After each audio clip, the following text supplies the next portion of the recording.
सारा ओडिशा रे राज्य सरकार बस यातायात पई बस भड़ा प्रति किलोमीटर निर्धारित करिसेंती।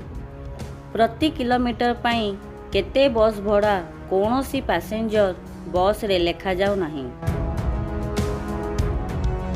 कंडक्टर माने मन इच्छा पैसेंजर बस रे यात्री ठारू जबरदस्त नेउछंती।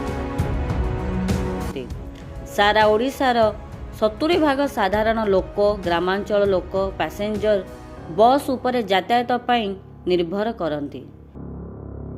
बस रो कंडक्टर सहित यात्री मानकर भड़ा पई पाटितुंड हाताहाती अनेक बार हेबार देखा जाय थाए।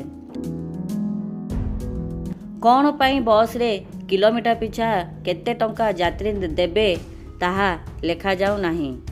भड़ा लेखा गले जनसाधारण सुरुखुरुरे उचित टंका देई बस रे यातायात करि पारंते।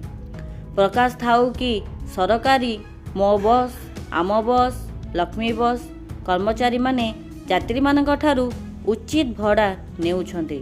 एणु प्रत्येक बस रे किलोमीटर प्रति यात्री केते टंका देबे ताहा बस रे लेखा जाऊ और सरकार परिवहन विभाग एहाकू कड़ाकड़ी जांच करंतु।